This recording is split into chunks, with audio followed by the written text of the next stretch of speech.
Yes. let me ask you something. I'm kind of curious as to why you like mention a lot of the gay Persian thing. Is it like something very rare to find a Persian man that's openly gay? Is it like finding a shiny Pokemon? A shiny Oh, Pokemon. shiny Pokemon. Did you just compare me to a Pokemon? A Yes, shiny Pokemon. yes, That's you very glitter when you rare. appear. I'm what? I do what? Yeah, like a shiny Pokemon that glitters when it appears. Oh, that sounds just like me, actually.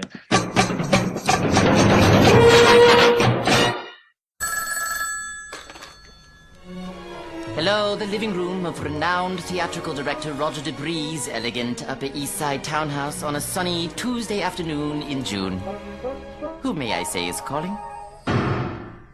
Listen, you broken down old queen. He was drunk. He was hot. You got lucky. Don't ever call here again. Who was that? Wrong number. Oh.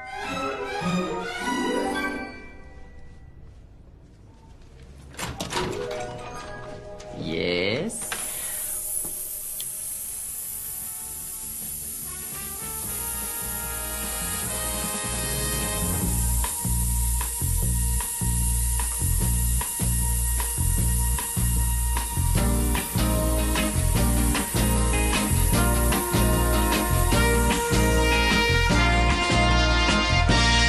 It's a Wonder Woman. You're so wild and wonderful.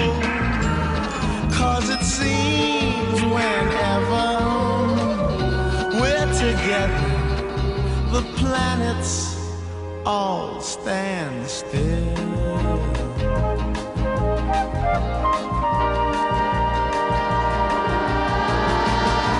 From the city of Boston, it's Wednesday, September 11th, 2013. Hello, I'm Neshoba, and won't you talk with me about video games? Coming up later in the show, it's internationally acclaimed Iranian gay rights activist from Oslo, Norway, Anthony Sebastian Abrahamsen. And joining us from Ponce, Puerto Rico, is tonight's special guest, crossplayer extraordinaire, Emma Chan. But first, here's something we think you'll really like.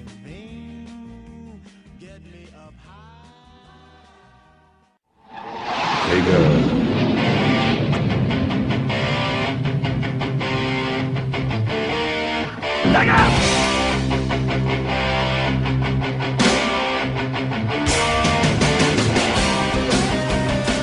Hey, how do you do? I'm Lou Rawls, and I've been waiting for you.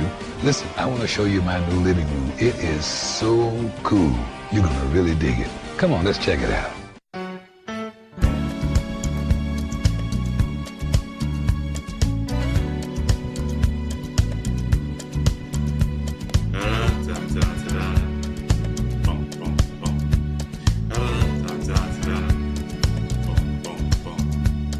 You'll never find, as long as you live, someone who loves you tender like I do. You'll never find, no matter where you search, someone who cares about you the way I do. Oh, I'm not bragging on myself, baby, but I'm the one who loves you, and there's no one else. No one else. You'll never find. Take the end of all time, someone to understand you like I do. You'll never find the rhythm, the rhyme,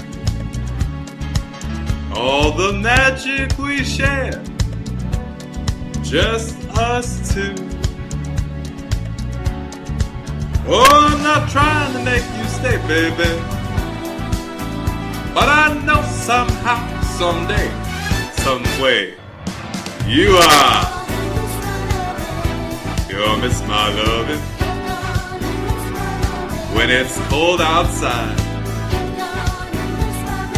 You're gonna miss my love.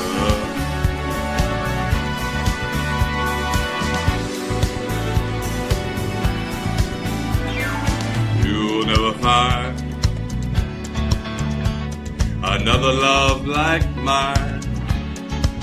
You'll keep searching and searching your whole life through. Oh, I don't wish you no bad luck, baby, but there's no ifs and buts. Oh, maybe you're gonna miss my loving. You're gonna miss my love. You're gonna miss my love. Oh, late in the midnight hour, baby, when it's cold outside, you're gonna miss my love.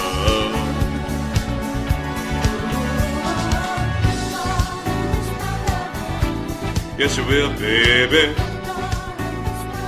when I'm long gone. You're gonna miss my love.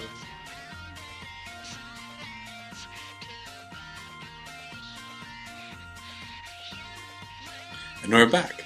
Joining me tonight is Anthony Sebastian Abrahamsen.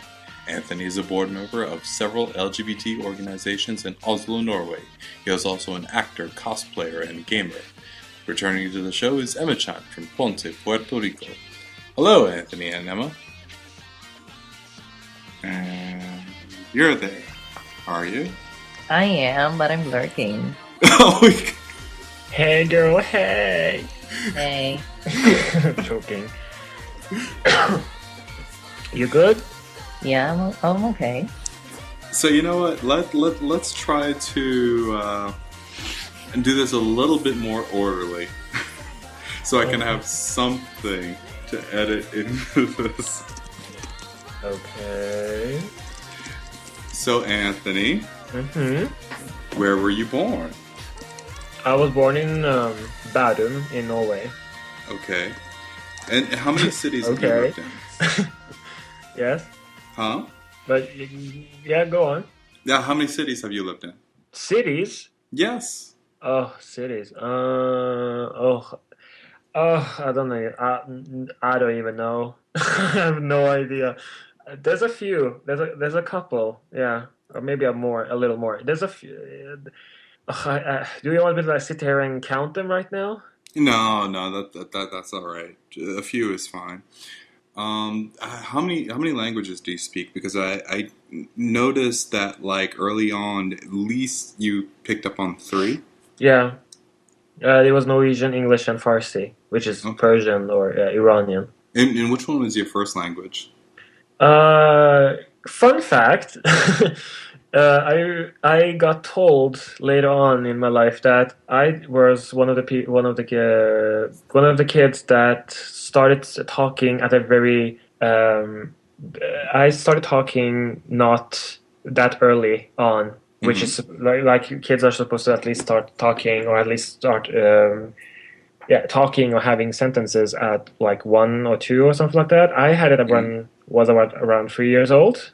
And that freaked out a few people because they thought that there was something wrong with my linguistics, like my lingo, or even like understanding. Maybe there's something wrong with my tongue that I can't form the words, like all that kind of stuff. So I went to one of those, we call it logoped, which is like one of those people that train, like are specialists in linguistics and with kids and everything. They took me to one of them and they said that we know why he's not talking that much, because he's challenged to 3 languages, because he is growing up around 3 different languages, or even at the time it was 2. It was Norwegian and Iranian, I think it was, yeah. But it was still challenging between both of them, and pronunciations and everything is a little different. we have a few words in Iranian that the other language doesn't have. So there's different sounds that you have to make to form letters, and Norwegians don't have that. So I was going in a little loop of not really being able to pronounce myself or express myself. They told me that I understand, but I can't speak it. I don't know how to express myself. So they just said it's fine. Don't worry about it. He's gonna be talking soon. And lo and behold, I came on Twitter and Facebook and around people and start doing media, and I can never seem to shut up. Yes. But So- could you repeat again the languages that you speak? Sure. Norwegian, English, and Iranian. Okay. I And do. you also have some yeah. Mandarin Chinese as well, right? What? Are you studying Mandarin, or do I you know still any? haven't started it yet. I'm so busy these days that I still haven't been able to find time to do it. But I really want to try doing it. I have, what was it called? We found out about the name. I finally found a name for it, or a diagnosis or something like that. What was it? Oh, the polyglotism? Yes.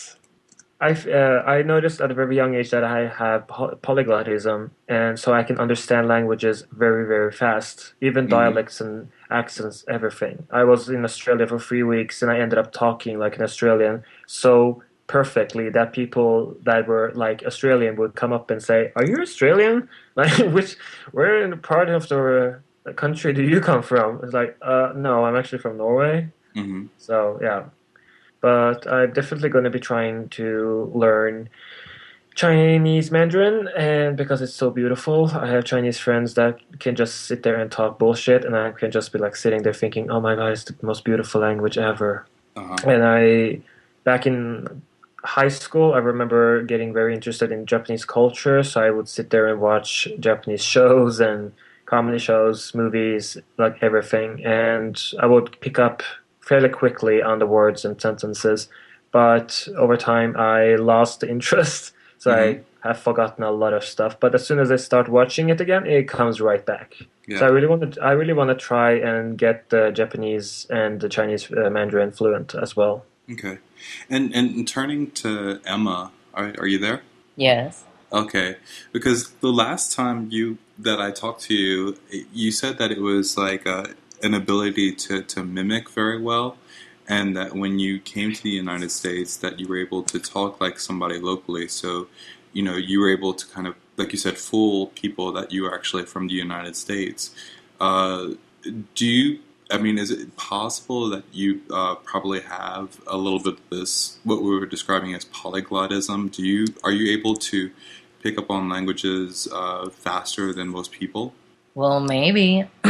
I mean, I did learn English on my own without being taught at school. Okay. It was all self-taught from watching TV. Okay.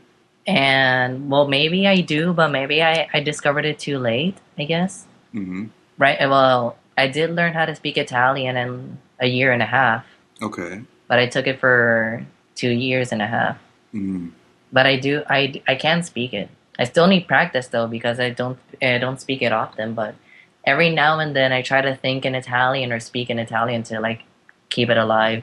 Mm-hmm. Especially like watching magical girl animes in Italian. Okay. And then I'm like all excited because like, oh my God, I understand it all. I understand it all. And like, can you give us like an example of the some of the transformations, like some of that in Italian, In just Italian. so that Anthony can hear you? Okay. Let's see. Let me see. Which one was the first one I watched in Italian? Oh, it was Fresh Pedicure. Fresh Pedicure was also my first anime in the first Pedicure anime that I watched. So I'm like, oh, it's in Italian. I can watch it. Uh-huh. So let's see. Do you want me to say it in every language that I know? Yes. Yeah. Alright. So let's see. For Cure Peach, it would be Pinku no hato wa ai no shirushi. Kogitate fresh. Cure Peach. And that's Japanese. Yes. Okay. Spanish. Let's see. El corazón rosa es el símbolo del amor. Apenas recogida, pure peach. Okay. And in Italian, and pink in English would be the pink heart is the symbol of love. Wait, I forgot how to say that word in English. This is a problem of thinking of too many languages at the same time. Uh-huh. And I'm like getting overexcited here. I need one of those paper bags that I can hyperventilate on. Oh my god. I'll just go for the Italian one. Okay. Okay. Let's see if I remember correctly. It was Il cuore rosa è il simbolo della felicità. Appena cauta è nata cure peach. Very good. すげでしょ How did it? Oh, it was freshly picked. How could I forget such an easy word? Oh. It's just that all of them at least that season, it's about their theme is like fruits. So there's cure peach, cure berry because blueberry is too long to say, cure pine because pineapple is too long to say, and cure passion because of passion fruit. Okay. Cure passion was my favorite. All right. Il cuore scarlato è la prova della felicità. Awesome. Yes. Oh, I want to watch it now. We're not stopping you. Yeah, but we're in the middle of a conversation. How we're not gonna be like watching anime while you guys are talking? Of course you can. Yeah. Some of us can multitask. I'm not me, that but good at some of us can. multitasking. I am. Because why did that sound so raunchy? Because I'm whatever. Listen, oh my god, yes. So now let's get back to crying. Oh god, no. I don't want to pick on you because the next point I was going to ask you because you mentioned in your blogs and your biography that early on your father wasn't around, but there was a specific reason why he wasn't around. Could you talk to us about that? The country. When the regime came in and everything fell down, everything just turned into so corrupted. So they basically just wanted to piss people off. So they would just say, "No, we're not going to be allowing you to get out of the country." So they just okay, what the hell am I going to do now? And they just talked among themselves and said that, you know what, you need to get these kids out. We can't. We have to get these kids out and give them another chance. Not let them grow up in this society where everything is going to be so bad for them and everything. So basically, I saw my dad for the first time when I was 6 years old, I think. Yeah, I remember the day as very, very good. I remember it very, very good. I remember waking up at 6 in the morning and my mom and my sister and everyone was saying, "Oh, we need to go to everyone needs to get ready because we're going to the airport." And I'm like, "Why are we going to the airport?" "Oh, because we're going to go pick up your dad." It's like, huh? I have a dad? Just very matter of fact.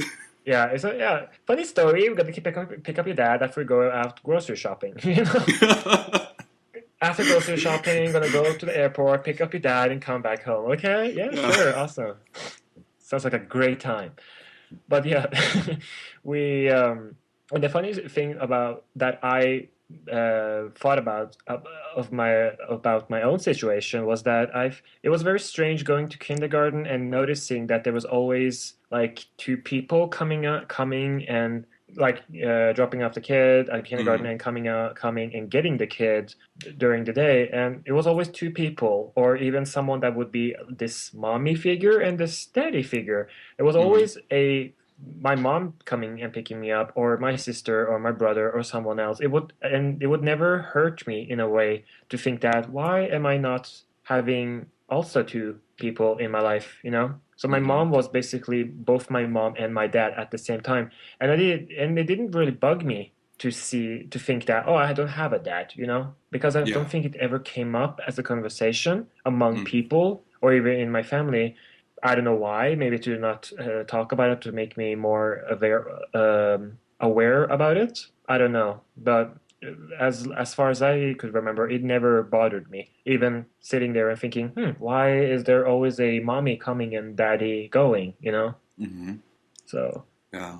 thankfully, I did grow up to be a good person, so work. Yeah. Well, actually, like really early on, you discovered that you had like you knew that there was something very special about you, and you described like keen senses or Hmm. extra abilities or something like that. And one thing that I observed personally was your photographic memory and the Oh way that you're yeah, able to kind of like take in everything as it's happening. yeah. How early on did you discover that? Oh, I think it was maybe I was 2 years old or 3 years old or something. No, I Hmm. think it was maybe 1 year old. Yeah, I think no, yeah, actually it was 1 year old because I remember specific sounds and images and even happenings and situations at a very young age. And I talked about it with my parents, and they said, yeah, we knew Hmm. because my dad would be the same. He even remembers stuff before he was even one years old, Hmm. you know. So it's very like it seems to be genetic, you could say. I don't know, but it's fun. It's a fun ability to have.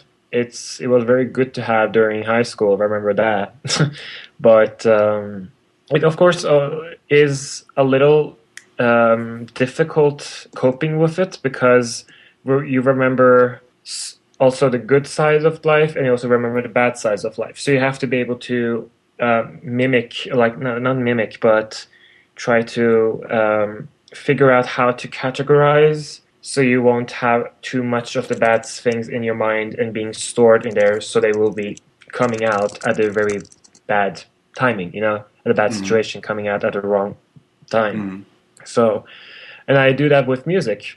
I noticed at a young age that music would, in a way, paralyze my mind in a way to the point where I can still remember, I can still understand what is going on around me, but for some reason it just dims it out. And as soon as I take it out, it starts back up again. Hmm. So I don't know why, but it's you deal with it, you know. It is of course difficult to cope with it, but at the same time, it's fun, it's useful, and I enjoy it. Hmm. So I'm not gonna sit there and say that it's the best thing ever, never seen anything bad, you know. Of Yeah. course, you just have to cope with it, handle it, Well, deal with uh, it. well, the music that you listened to, the books that you read, even the games that you played, Mhm. were these sort of the things that that were kind of popular in Norway at the time, or did you kind of find yourself kind of going against the grain as you might do? I think I would do as a kid. Yeah, when I was younger, I remember doing that.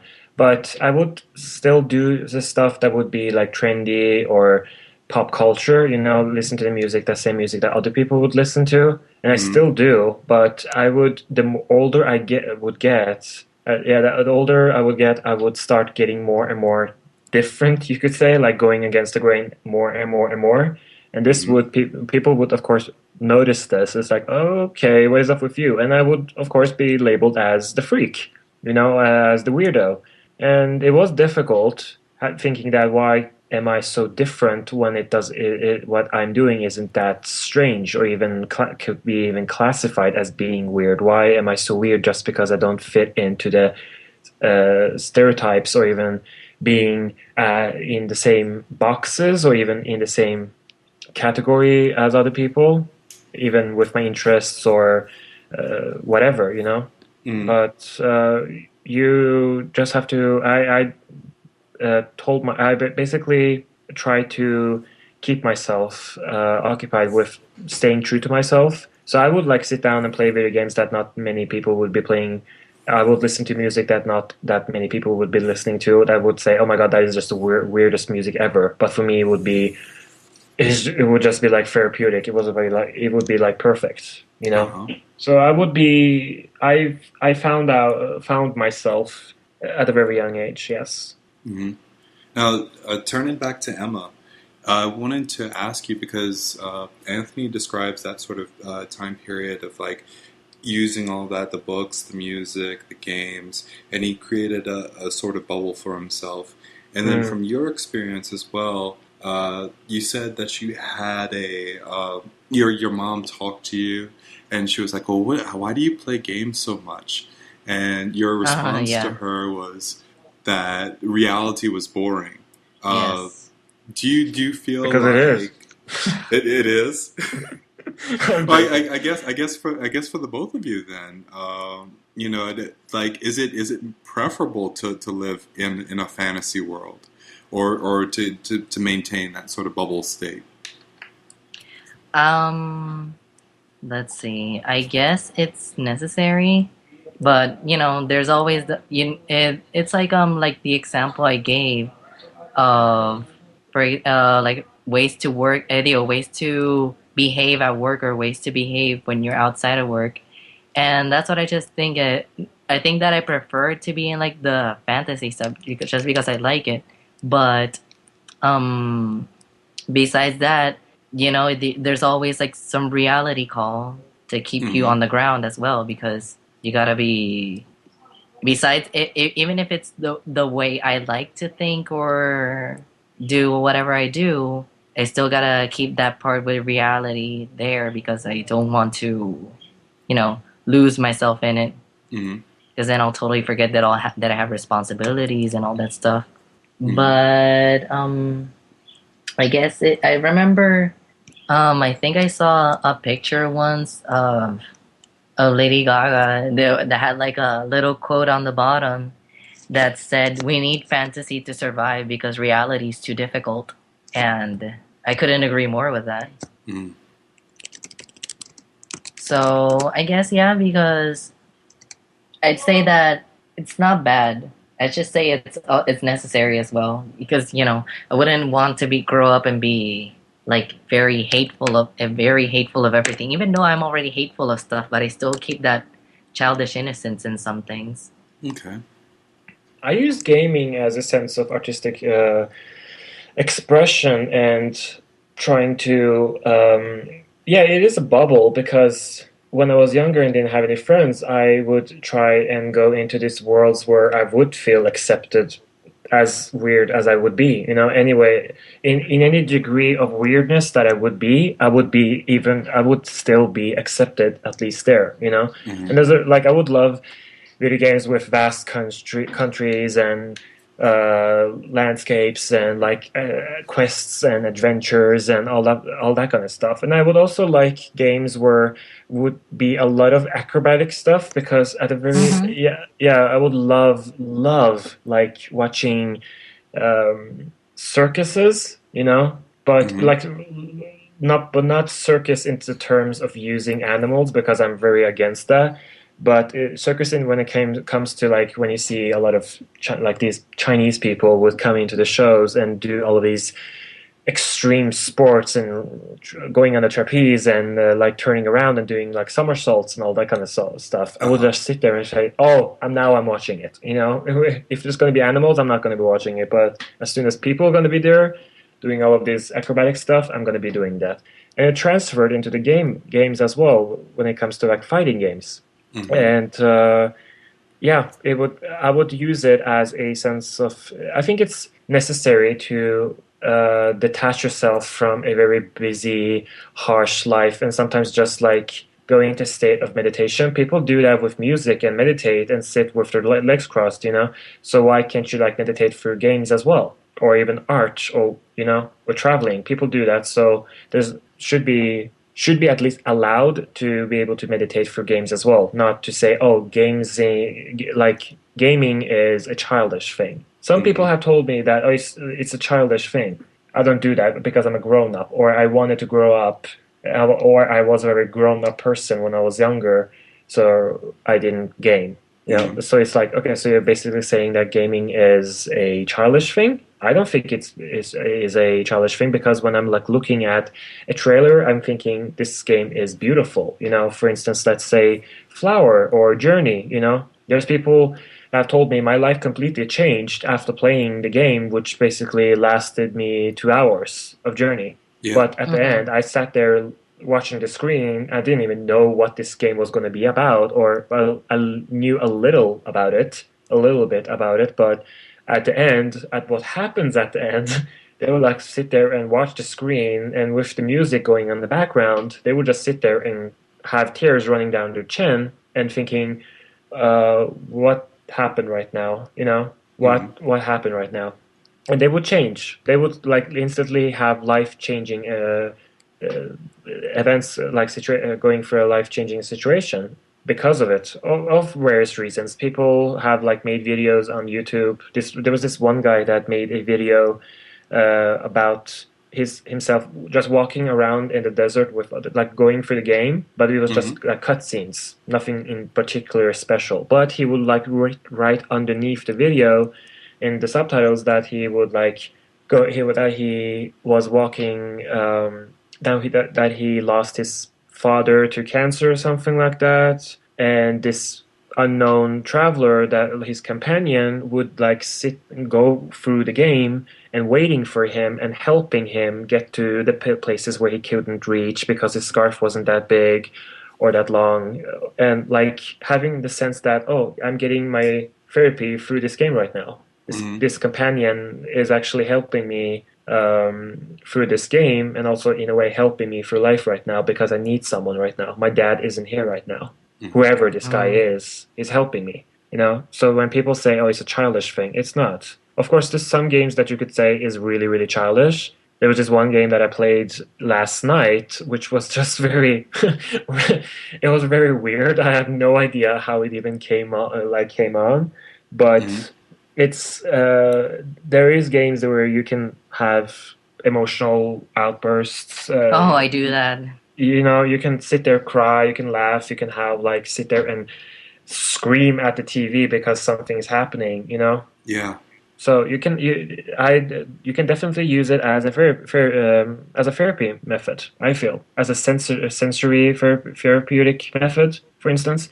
And with the music, it would be the same thing as well. I would listen to specific music that really helped me through periods like through junior high school and high school that I'm still listening to, and it keeps bringing me back to those like periods in my life where I was like, oh wow, this song is still brand new every time, even though I'm listening to it like 10 years from now, or like 10 or 20 years ago, I'm still feeling as though that, oh wow, it's brand new. You know, I'm still not getting tired of listening to it. It's not getting old. I did want to like ask you like over your career of cosplaying, what are some of the characters that you did that you actually started a trend on?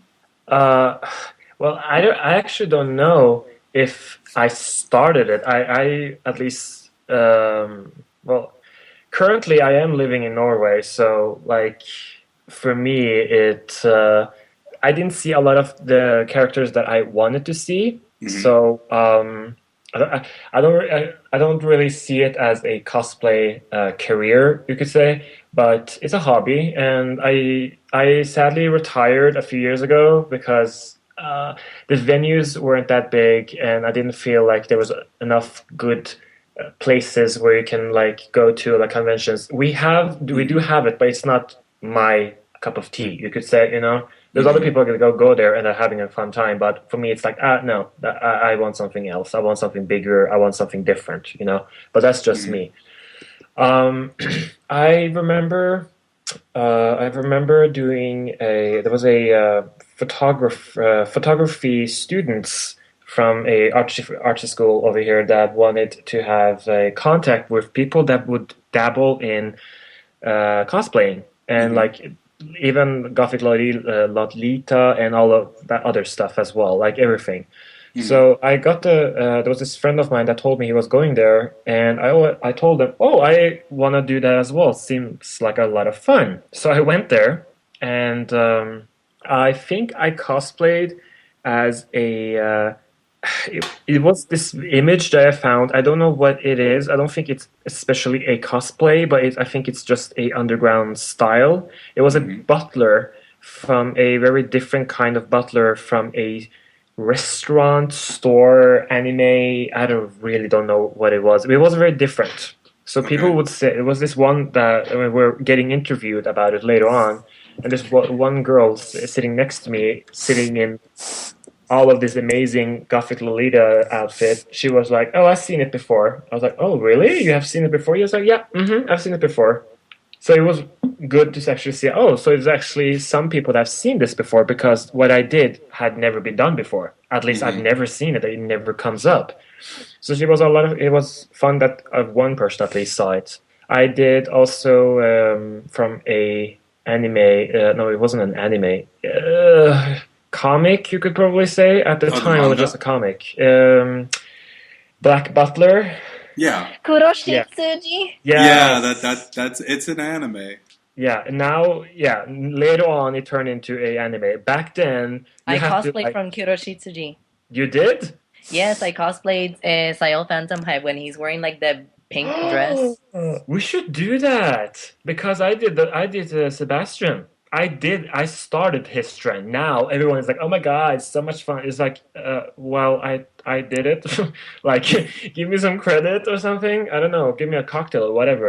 Um, that goes Let me back look for to the the picture. past. Yes. Yeah, and yeah, I did Sebastian. It was a lot of fun, and I don't think anyone really recognized him. But later Mhm. on, like I'm happy at least that people are doing like these animes and these comics are getting more and more known because back then it was so hard getting translated scripts and what were they called? Uh, Subtitles or dubs? yeah, dubs or all of those, those kinds of stuff, Hmm. and like it was so difficult because you had to go through someone having to get the comic from Japan and sit down and translate all of it, and then you could like see it yourself and read through it. I still have the first and the second, I think, or I think I Hmm. have like four of the comics like scanned in and like sent to me so I could read them. And I Hmm. instantly knew that that is the person that I wanted to cosplay. Hmm. So I did him, and I did it also for another shoot of theirs that they wanted to That's do. that's the thing. Remember a while ago then we were talking about that why haven't I done a couple cosplay? Hmm. That's because there's very few guys that are very super into yaoi here in Puerto Rico. Into It's it most or not? into it. So there's not a. No, Sorry, I didn't. there's not that many guys that are into yaoi in Puerto Rico. Not that At many. least Okay. guys that would cosplay the character per se as well. But for example, there's more cosplay fangirls, yaoi Yeah. fangirls. So they're the ones that end up doing cosplays of either, for example, Sebastian Hmm. or I forgot the name of the older guy from Loveless. Loveless. Anyway, Yeah, I yeah, know it's what you another mean. yaoi anime. But anyway, yeah, so if I were to do a couple cosplay of a yaoi, I would like it to be with somebody that I would say like, oh yeah, that's totally the guy in character. This guy will also feel comfortable doing like yaoi moments in front of other people to make them I nosebleed. I just gotta interrupt you for a sec. Oh my God! You sent me the pictures right now. Hmm. Oh my God! Can you please do this for next year, please? For for the Which pictures did he send you? let me you know what? I'm gonna send them in the through the Oh Facebook conversation my God! so John can also see them. Yeah. Okay. It's oh, Sayo Phantom Hive in yeah, the Phantom Hive. Yeah. Okay. He's the little guy, oh, girl. I don't know. And that's one of the things I really liked about the character. He would suddenly sit there in a very like boy outfit, and then suddenly sit there in a dress Hmm. with a lot of flowers around him, and I'm like, oh, what? Huh? Is that a girl? Or how is it a who? Who is this? What is it? Like, who is he? Uh-huh. So this is really good, Emma. This is really, really good. Like this is art. Your even your face. You have such a good face for cosplaying. Seriously, thank you. you should definitely do like a career of it or something. This is amazing, amazing work. So you did like Actually, this time, at least with this cosplay, ignoring the number that's on my arm because that's what that I was trying to participate, but I got there late, Oh, so yeah, yeah. I didn't get many votes. But anyway, this cosplay was that I borrowed it from one of the yaoi fangirls, and then she was all like, "Oh my god, I'm so envious of you. You look better in that dress than I do." Oh my god, this is So after cosplaying it, yeah. I've actually wanted to do it again, but I'm gonna have to get the dress for myself. Okay, Oh, I so just you got. didn't make it. I, You didn't make the dress yourself. No, like I said, I borrowed it from one of the yaoi Oh, fangirls. that's one. Okay, I heard borrowed, but I didn't hear who you borrowed for. Oh, okay, yeah. Oh my god, this okay, is so like But I will do it again eventually, I guess. yeah. But so, John, did you see them now? I just got the picture now. It's is that like a big like pink rose bonnet on the side of your head or Yes. okay, and then you Those have are like those borrowed as well? Excuse me? Did the you whole borrow thing. Did it the? come complete borrowed? Yeah, completely borrowed. The only thing that I wasn't borrowing were the shoes. Which you And can't. I just had the brilliant idea that I had to go on in heels when the character didn't use heels. Mm-hmm. Was it to make yourself look taller or something? Yes. Oh, we like Oh, that. and I also found the tingle pictures. Send them over, girl. The thing is the meme was that I had this picture where I had like my hands up in the air because I was throwing like tingle dust, Uh-huh. Oh my god. and they cropped me out of that picture, and then they put me like in different situations or moments in. Like for example, this picture I'm gonna send right now. It's that they photoshopped me as if I was in the middle of synchronized swimmers. Oh my god. Oh Anthony, I wow. think you also saw one of the pictures. Yeah, I put it up. I put it up as one of my cover photos. It was that Yeah. Dingle was like opening the sea, and he was like Moses. Mm-hmm. Oh, I don't remember. I'm so sorry. Yeah, I yeah. Here's think an They put him on a cliff. it could be that I have seen it before, but I don't remember. I'm so sorry. I'm gonna see it It's right okay. now. I'm gonna keep sending that. Oh, Yeah. look at this. Yeah, it's Oh my god. really dark blue water. Now, did they like add a God. shimmer to you? Excuse me. Did they like make you look wet or like They did. That was okay. also part of the God. Wow. So Yes, people got really creative when they when they made these pictures. I kept some of them, the ones I liked the most. Mm-hmm. my god, this is awesome. This is so good though. This is really good. There was also one that they photoshopped me into like one of these machines that's like a whack-a-mole, but instead it's me popping out. Oh my god. Oh Jesus. It was really funny. The pictures are loading now. Oh my god. Okay.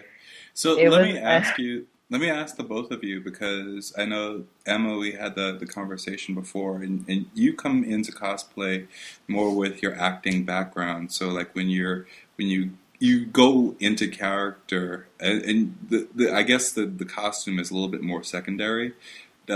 Is that kind of like fair to say like that's how you prepare? And then Anthony, how do you actually prepare to get into character? Oh. Emma, do you wanna go first?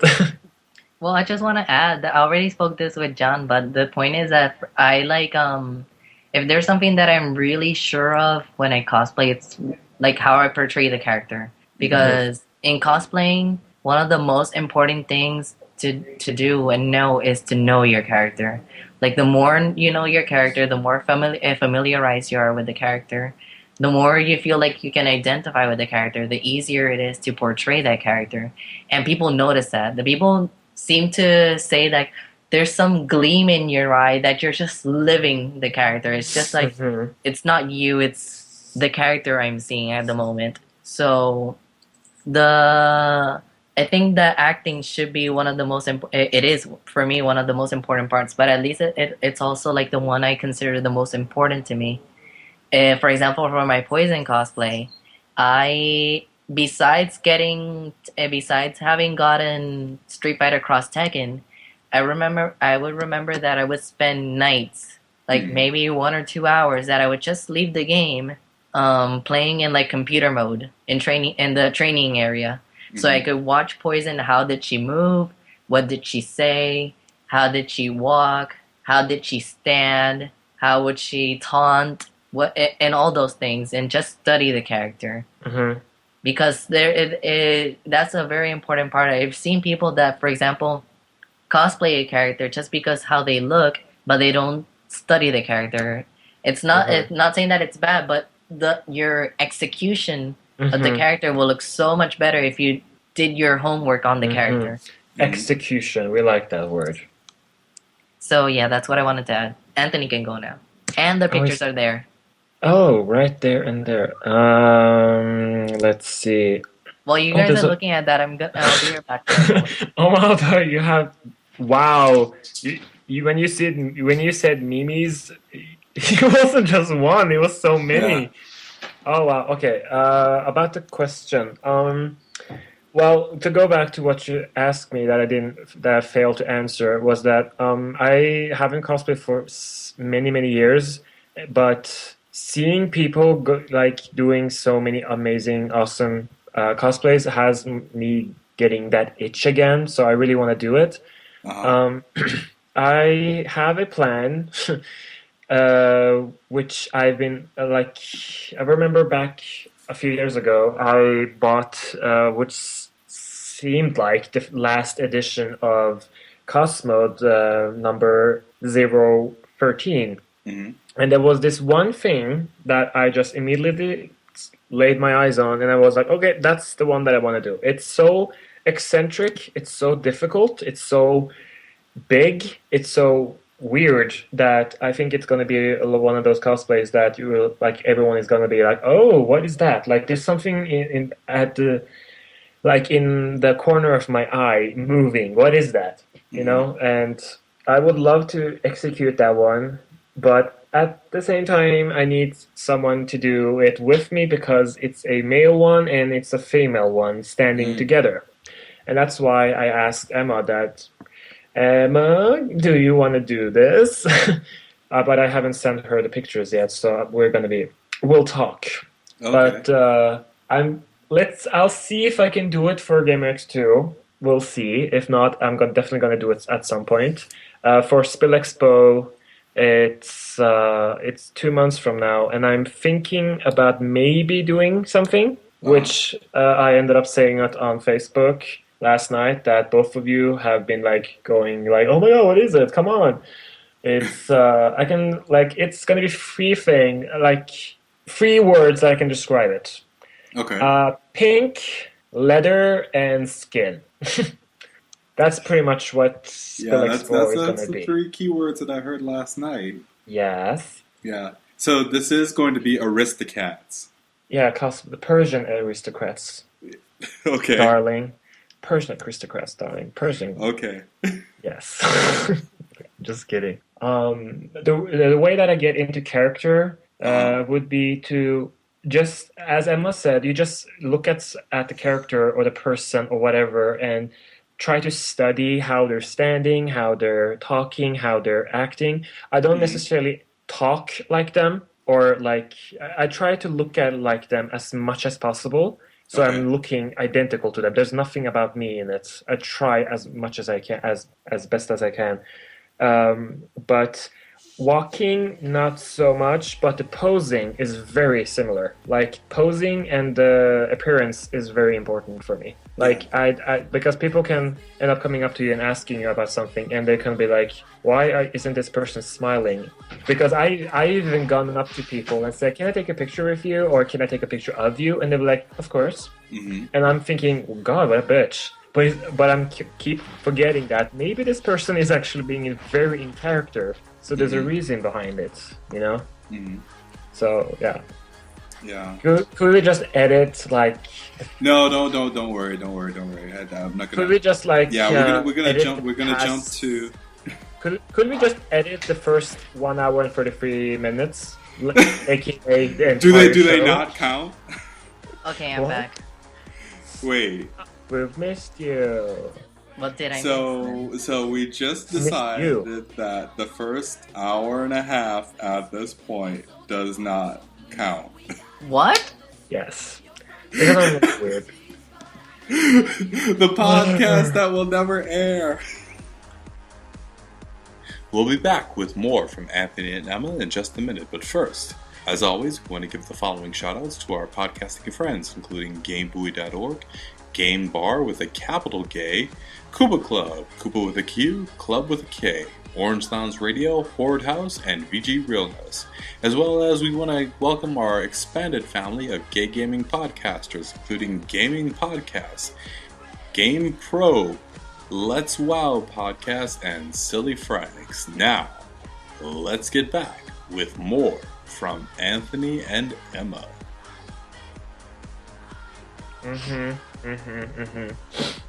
Anyways, I have that all recorded. I knew you did. Wait, you're already recording?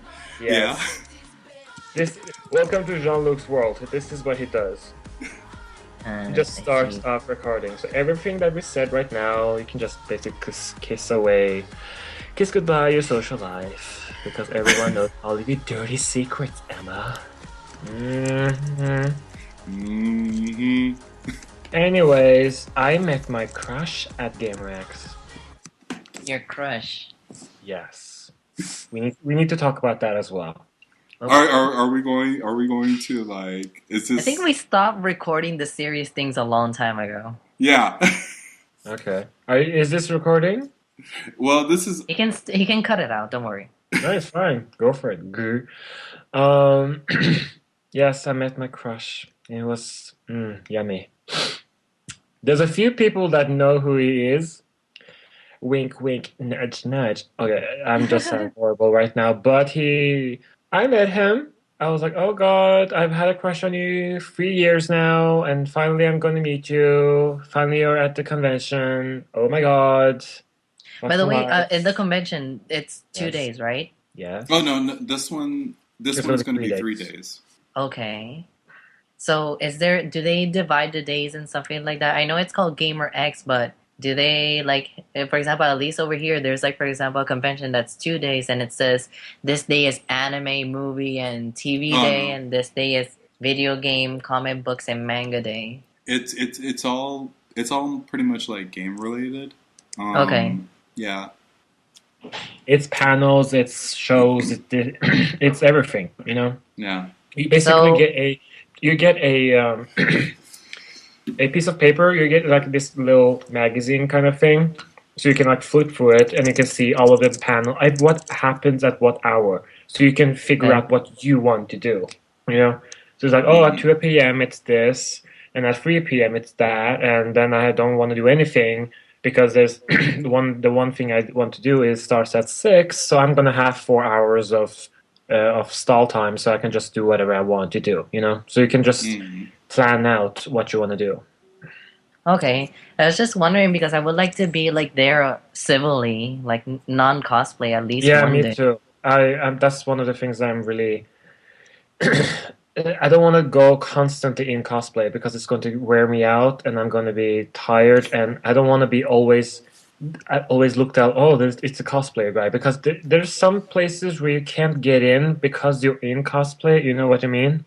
It's just too much work and it just doesn't look good. It's like if you go to a panel with, let's say, Nintendo or whatever, and you just sit there and people are, oh my God, can I take a picture of you? It's like, sure, but I'm sitting. So I'm not in character, and I don't want to sit there and like, okay, take a picture. You know, it just looks. It looks. I know. No, yes. But it happened to me with my cosplay at Dark Phoenix. Those boots were killer. There were times that I had to sit down and literally take off my feet, and my feet were in so much pain. I remember I met one of my friends, and they gave me a foot massage because I was in that much pain. So I had to recharge for some time, and then some people would still come and say like, please, can I take a picture of you? I'm like, okay, let me put them on a moment. The pain. Do it for them. You can do it. Emma-chan, the savior. Cosplay savior. Cosplay savior, no. Yes. Sound a little zombie, but whatever. Yes. So I met my crush. Back to me, Emma. Back to Oh, the excuse me. star. Back to me. Excuse Yeah. me. Flipping Hey, hair. Yes. Okay. So Anthony, I understand that you met your crush. This is Yes. somebody that you had a crush on for 3 years. And then you crush him. You seem to be highly Then what do what? impressed. Crush him? Yeah, That's did a you crush him? question. Between my thighs. Persian thunderstorm. Yes? Uh-huh. Okay. Yes? Jesus. Yeah. What was the question? You just stopped. So I was like, okay.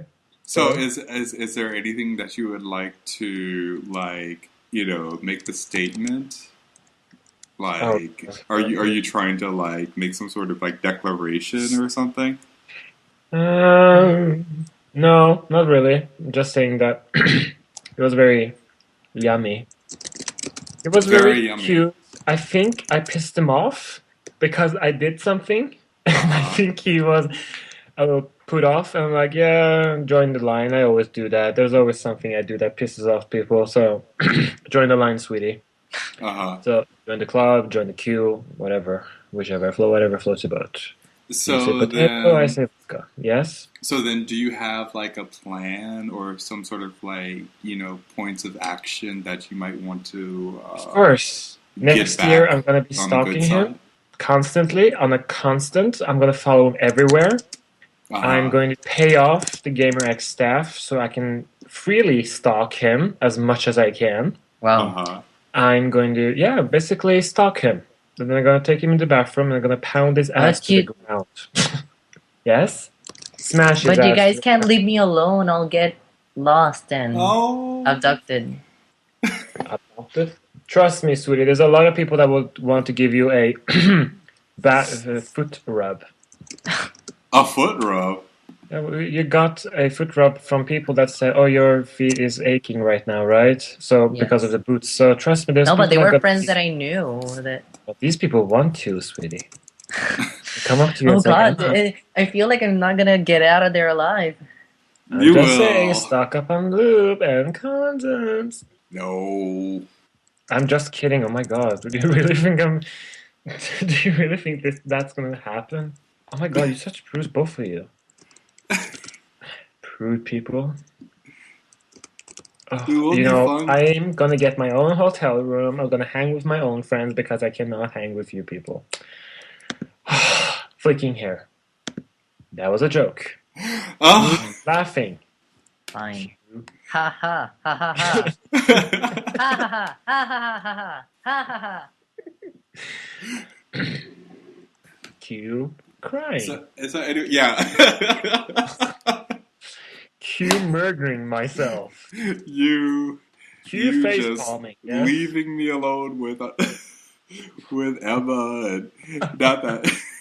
And just going around and chase your even though man. that I'm not gonna use all of them, I should bring the wigs that I have extras just to see you flipping your hair. Yeah, of course. We can have a photo shoot, everything. We can videotape ourselves while flicking our hairs. Is that a euphemism for something? Huh? Is that a euphemism for something? Flicking your hair? What? Because I'm thinking about hair. I don't know what you guys are thinking about. Thinking about hair. I hope so. Wait a minute. Oh my God. Is this thing on? What? My puns are going really fast, coming out really fast, but it seems like you guys aren't picking up on them. Something is coming fast. Yes? Jesus. Are you coming fast? I don't know, are you? Well, you haven't heard any moaning, have you? Jesus. I'm just gonna say one thing, and that video is still not up. I think it is actually up. Huh? Just gonna say 2 words. What? Animal Crossing. Oh, God. Oh, Jean-Luc. What? Oh, Anthony, can I hear you speaking in your native language? I want to hear you. Please. Of course, Please, what do you want me to say? please, oh baby, Wait, please, do you want to hear please, Norwegian or oh do you want to baby, hear Farsi? please, oh please. That was Please Ma. by Tiny Tina featuring the Vault Hunter. Okay. What do you want me to say? I'll say it. Anything? Well, give me a write out a sentence and I'll say it. It's easier. It's Okay. always difficult to just do it spontaneously. All right, Anthony. Say, hello, my name is Anthony, and I'm a gamer. No, write it. Oh, okay. I'm hearing a lot of typing, and I was like thinking, oh, he's writing a sentence, and now you're typing and not. No, and I'm one- planning what to do tonight. Planning on what to doing tonight. Okay. Yes. Cosplay, Sorta. watching porn, No. eating, No. eating someone out, No. dating. No. Good. Don't worry, we'll find you Wait. someone in San Francisco. Oh, that was another thing. John asked me. He in the last interview. He was like, "Do you plan on dating somebody anytime soon?" And I'm like, given that I do find someone, You or him? me. Welcome to the club. Yes. Let's see. Hello, my name is Anthony. I like to play video games. Okay. Video games. Whoa. Are you gonna be recording this? No, I don't think he's recording anymore. I think. I actually am. Yeah, I thought so.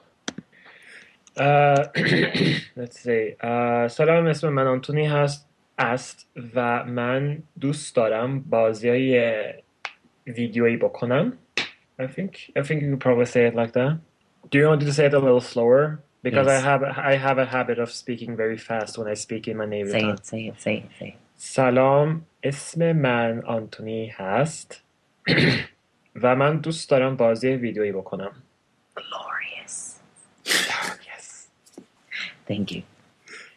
I can also say it in Norwegian if you want me to. Say it in all the languages that you can. Okay. Hei, mitt navn er Anthony, og jeg liker å spille spill. Oh, that was so beautiful.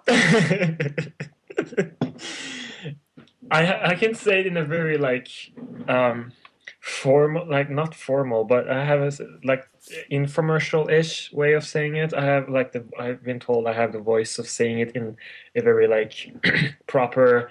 You know how these voices or these these speakers in different buses, for instance, say next station is this. You know. It's not next station is this. It's very formal way of saying it, very gratifying. You can, just like saying hello, my name is Anthony, I like playing video games, or you could say hello, my name is Anthony, and I like to play video games. I can say that in that way in Norwegian as well.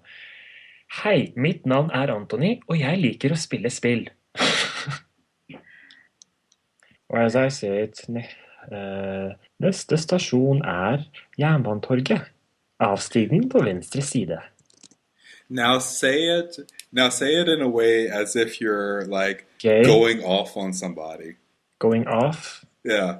Getting off on someone or going No, off? not getting I think off. I think he means that if you were flirting with someone. No. If you were Okay. mad at them. Oh, okay. I would just say it while screaming, I think. How about I don't want to hear him screaming. You don't want to hear him screaming? Wait till next year. sweet. Okay, all right. Then go the other way. Let's do the sultry voice. Oh. Sultry? No, I don't do that. Ew, gross. Sultry? I don't do that kind of thing. I like You things do? fast, hard, big, and raw. That's my... You wouldn't be like, hello, my name is Anthony, and I like to play video games. もうやめてください、先輩。 Oh, wow. Both of you guys are weird right now. Oh, my God. The voices came at the same time. I was like, oh, okay, what the hell? Jean-Luc, have you ever thought about doing phone sex lines or something like that? Hi, I'm a Native American. Do you want to come inside my teepee? See my Hi. teepee. Do you want to tea my pee? Are you Hi, my name ready for is me? Hi, my name is Sandra. I'm from New Oh, Orleans. New Orleans. Do And you I want like, to take me? you can always say, hi, my name is Jean-Luc, and I want to play a game called Animal Crossing. Hi, my name is Jean-Luc, and I want to play a game called Animal Crossing. Oh, good Is God. this You some actually kind of sound interspecies of very... erotica? What? And if you tell that to anybody who doesn't know about Animal Crossing or video games, they'd be like, "Is this some kind of interspecies erotica?" Oh, good God. Oh, good God. Hi, my name is Anthony, and I like to play video games. One I could. question that I have, what do you guys think, Emmanuel, did you play Journey? No. You haven't, okay. Jean-Luc, did you play Journey? Nope. Oh God, really? Yeah. I'm a very big RPG gamer. I Oh my really guys, really? I'm just joking. I'm joking. I mean, I'm joking. I Why did know you the get offended? circumstances behind Journey, What? and I know that it's, I know that it's a multiplayer game. I know that anonymity plays a huge part in the mechanics. Yeah, Like, but there's actually I got the book. Haha. What is the called name of the book? The Art of Journey. I got the book, of course, and there was this discussion about the characters on how they've even thought about it that the character doesn't have a gender, or at least doesn't get told. You don't get told that this person has a gender. mhm. And I can't remember which page it is on, but I remember reading about it that there was something of a that they were thinking about that. Oh, should we give this character a gender? Should it be a male? Should it be female? Should it be transgendered? Should it not have any gender? All of these um, designs and characters and like characteristics that they could get. So I'm trying well to by the but I I'm gotta trying to say find out. sometimes gender is Yes, very imposing sometimes. in what sense? Like if you're not sure of the gender, mostly people tend to go for the female one, impose a female nature in what they want. I mean, for example, like Gardevoir. It's my favorite Pokemon. Mhm. And Gardevoir, if you look up Gardevoir fan art online, you're gonna regret it depending on how much you like the character. Mhm. Because Gardevoir is mainly portrayed as like the Pokemon wife. It's always drawn with breast and lots of female features and stuff like that. When Gardevoir in the game is it has an equal chance of being has an equal chance of being female or male. Mhm. So I think it's also that people sometimes get attached to the idea of a specific gender to a character That's true. that doesn't have a gender or has the option of having two genders. So to use the games in that way, and I guess I'll turn this again to the both of you. We talked about having the girl characters and the ones that you like and everything like that. But when it comes to actually playing somebody that you're having an experience through, would it be preferable to have that person as like gay or transgender or whatever, some way closer to you? Do you need that person to be there to be a little bit more representative of you, or do you feel like it's easier? I mean, or it's you can have that sort of experience regardless of the character. Hmm. Well, this kind of question is a little bit complicated. Could you like elaborate it a little bit more? Like, give an example. I think we're like trying to push, and I say we, but there are people within the community as far as like gay gaming, they want like more representation, and they're sort of like what exactly is the importance of having representation, and when you guys talk about having like the catharsis or having these sort of like emotional experiences. Do you think it would be better or preferable to actually have somebody that's actually, more reflective of you and your experiences on the screen, that you're kind of living these experiences Well, I'm not through? sure because like people, even if the character doesn't represent exactly what they want, it does leave the freedom to make the character be what you want to be. Like, for Uh-huh. example, if a character, let's say, that is straight, well, you'll find many fan art online of the character in gay moments. And Mm-hmm. saying that, leaving the character not that much, and not it's not that they don't give detail to the character, but leaving a character with some parts open to the fandom so they can freely think what they want to think of the character.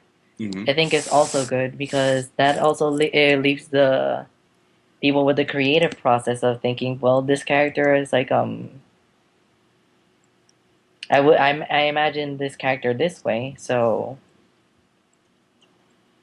that way is how I think of him. But I don't know about that part of representation. They shouldn't be forced to put the characters just because they want to represent. They should just put the characters because they would be like a normal character like anybody else. Mm-hmm. Not just like, for example, make a game and then it becomes a trend to put a staple gay character. Then it would just become overrated or boring. Mm-hmm. But I do think that if somehow they started adding them, I would be worried because I wouldn't want them to put them in a ridiculous manner. Mm-hmm.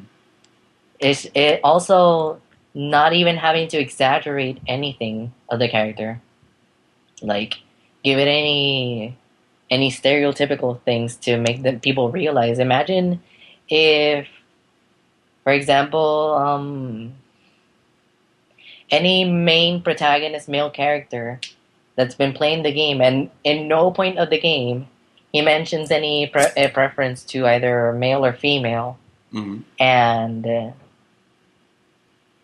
at one point he just mentions it, and it's just a brief mention. So that's it. I think that it should be like that. It's like the sexuality of the character isn't an important feature to the character. It's more what he portrays, or what can he teach you, or what does the character show you, or how does he resolve the ways things in his manner. So I would say that maybe it does need more characters, but varied in a way, Okay. and that they don't depend on their sexuality to characterize them. Like, for example, any male protagonist that is a complete badass and you wouldn't totally expect he was gay, and then sudden surprise that he is, or something like that. Yeah.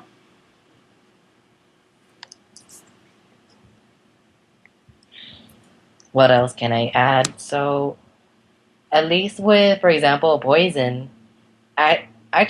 for Poison, it was her backstory that got me really interested on the character, because all the commotion of, for example, is this character male or is this character female? What's the history behind the character?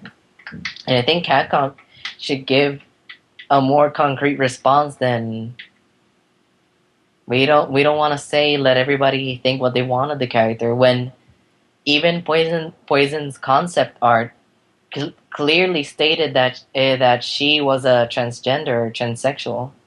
Mm-hmm. So I don't see the reason why just censor it now. Yeah. I mean, I mean, I put some videos once of, for example, Bugs Bunny in drag. Like, it's a compilation of all the moments that Bugs Bunny has done, like a cross-dressing moment. And those cartoons were like in the 1950s or around that time. And I'm pretty sure that none of the kids that watched it suddenly gained homosexual tendencies just because they watched it. That's why I don't understand the rampant censorship nowadays with homosexuality. If we had a bunny that was male, cross-dressing, literally kissing the other men in the mouth. It wasn't even like a little peck kiss or like a kiss on the cheek. It was a full slobbering kiss Yeah. to the mouth to the other men in the cartoon. And I don't understand how they went from showing that openly to kids or to anybody to, for example, there's currently a show that's on the Hub. That's the channel that gives My Little Pony. Uh-huh. That it's called Shizao. I don't know if you heard of it. Is this what sort of cartoon is it? It's called Shizao. It's about a boy that discovers a magic lipstick. I think it was the item that that item was passed down through the family to make the woman of the family transform into superheroes. But it turns out that the boy who inherited it, well, he's a boy. So there wasn't any other girl in the family in the family at the moment to inherit it. So he got it instead. And when he becomes a superhero, the transformation involves making him a girl also. Mm-hmm. So at first they wanted to ban the show because of the idea of a boy transforming into a girl to fight crime. Which I thought totally ridiculous because, like I said, in the past there wasn't that kind of idea. Yeah. But the show is still on. I think I think it was gonna go to Disney, but they said no, so it went to the Hub instead. Yeah, and when I started first getting into anime myself, I actually started picking up on series like Ranma Half, and there's another one before I discovered Tenchi Muyo. There's another one that I saw called Moldiver, and in both series, the switching of genders with the male either the male character going to female, or in Moldiver it was a girl that transformed into a guy. You know, it was just sort of a thing that happened. It wasn't like there was any big subtext to that. So exactly. Yeah. Well, Anthony, what do you think about all this? I remember they were having a discussion about this at the GaymerX as well with Bioware, and I think growing up, it was unheard of having anything else other than what society wants to deem is normal. Of saying, okay, it's going to be a male or female character, it's going to be a male or female romancing, it's going to be this or it's going to be that, you know? It's very, like, normal, very in the box, very prim and proper, you know? Everything else was, like, completely different. It wasn't supposed to be there. It would be, like, wouldn't be sold, it wouldn't have gotten any popularity or whatever. Mm-hmm. And I feel like when we got Mass Effect, it was a step, I feel. It was a step in the right direction of having, so now you can actually romance male and male, female to female, you know? And I also remember, like, in The Last of Us, I don't remember the character's name. You probably remember his name. I was at least told that one of the characters that you meet during the game has tendencies, or he's actually gay, but you don't actually get told that he is a homosexual. He's actually you can read between the lines, as they said. So I feel like it's a huge step of trying to change it, you know, and change the rules a little bit, and then say that, okay, you know what, we have We have it on we have it in society. It's going into filming. It's going into all of these other places. So why can't we just do this as well when it comes to games as well? When games is a multi-billion industry, multi-billion-dollar industry. So why can't we implement this as well? Because people think, again, games are just games, but games can actually help you in their different situations. There's some people that say games can actually help you develop great strategical and tactical abilities in the real world. You can understand. You can learn about empathy. You can learn about sympathy. You can learn about different situations and so on and so on. There's a lot of things that you can learn from a game. You can also even learn about coming in touch with different sides to yourself that you didn't even think that you would even be interested in or even liking. Yeah. Going back to Journey, there's people that got their life changed. People would be listening to the music. There's people that still are listening to the music, even though the game came out years ago, and still have that therapeutical, emotional breakdown when they listen to the music because they think it's so good to listen to, just as much as Legend of Zelda, It's always the same thing that goes on. Oh, Zelda gets lost and Link has to come up and there's a new Link, there's a new generation out and he has to go and save Zelda, But still, with the music and the graphics and everything else, you start learning and understanding different situations and getting the ability to see different sides to life, not just in movies or comic books, but you can actually partake in it when you're playing a game as well with a console and a joystick in your hand, You also have another game. I don't remember which game it was. I had it on the tip of my tongue. I completely forgot about it. Let's see. Damn it! You can take your time. It's you guys have probably heard about hack .hack. Yes. hack, exactly. And you have from .hack sign you have Tsukasa, the little boy that does not understand anything, and he wakes up into this digital world and doesn't understand anything of the game. He doesn't understand anything of the game. He doesn't understand anything about this world that he is in, why everything is so digital, and he doesn't understand he's even in this different realm, So people can watch these kinds of things and not only just think, oh, it's just for kids, but you can actually learn stuff from it. You see that he has emotional problems and how he battles them, how he tries to fix them throughout the games and through the anime's period, So you can even have that in the games as well. So having adding different genders and even having saying, oh, this person in the game or this character is a transsexual, why not? I mean, it needs to be shown so much that it becomes something normal. That is oh, okay, it's fine. I remember growing up, it was unheard to see two guys holding their hands together, or even being together, or even it was such a big rumor going around school that, oh, did you know that teacher has a boyfriend and not a girlfriend? And everyone think that it's so weird. It's the weirdest thing ever. But now it's completely normal.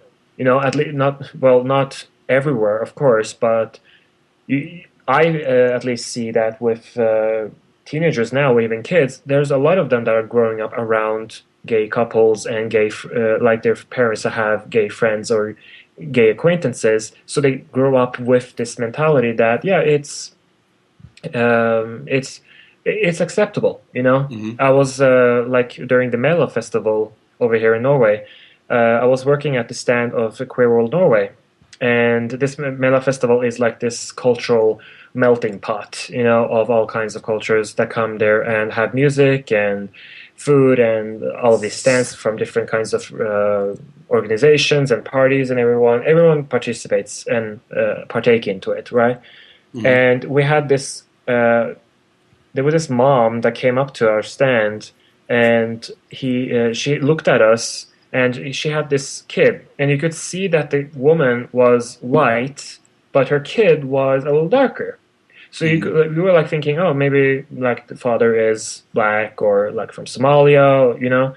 So the funny thing is that the moms looked at us and looked at our brochures, and she came up to us and said, could you tell us about how it is for gay people, like for gay, like people that are gay? And we started talking about it. And then she said, no, I mean, in a way that a 6-year-old could understand this. So we tried to teach this little kid that, you know, it's like, it's okay that two guys kiss each other, right? It's okay that two girls are kissing each other, right? Because they like each other, they love each other, and they want to be together. And it's okay, right? It's not cool to bully those people, right? And the kids start saying, yeah, exactly. It's not cool because I get bullied as well because of some reason that he came up with, you know, that he doesn't like people don't like my clothes or don't think my hair is cool enough or something like that. So I get bullied as well. So we told the kid that, yeah, exactly, don't like getting bullied, right? So it's you shouldn't bully other people as well, and other people shouldn't do that either, right? And he said, yeah, exactly. That it's completely okay that they love each other and they kiss each other. It's okay, you know. And it was amazing to see that the mother left later on and said thank you and left the stand.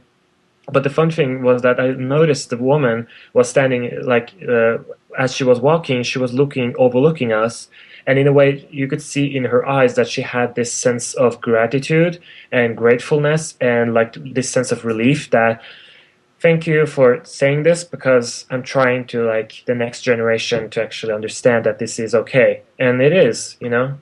So I feel having these kinds of things in the games as well will help people understand that there isn't something unnormal or some kind of an alien that is on this planet. It is that being gay is completely okay, and it doesn't make you any different from other people.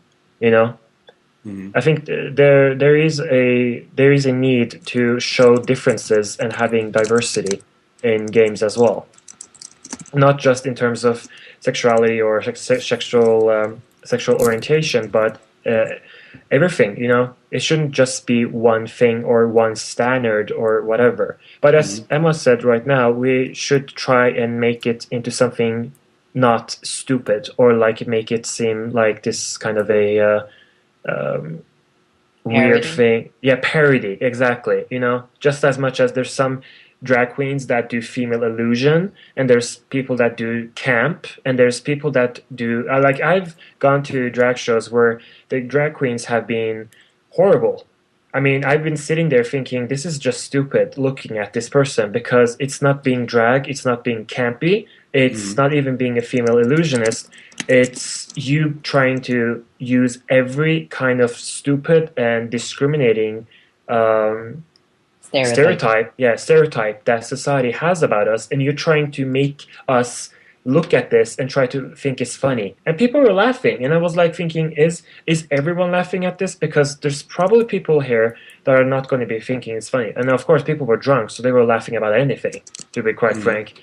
But I was thinking, okay, there is a time and a place for humor, but when it comes to these kinds of stuff, at least have some dignity and some respect for these people.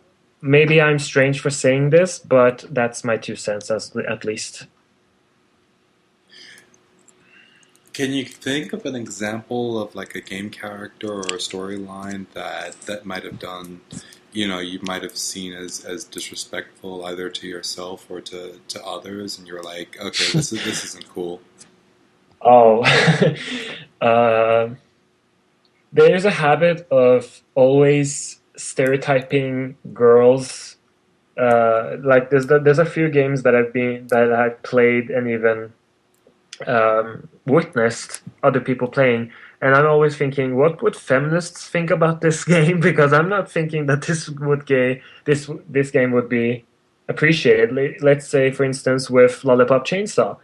You know, there's not one sentence that isn't a innuendo or a sexual innuendo, or even like running around with a tight outfit, cheerleader outfit, and constantly bending over, and even a trophy being given to you for peeping underneath her skirt, and as soon as she does that, she pulls her skirt down wherever you're trying to do, like trying to zoom in into her panties and trying to look at her, so and some people have said, no, it's totally fine, and it's totally, and some people do think that it's inappropriate. Other people have said that, well, that person that made the game is known for being a silly person, so it's fine, it's okay.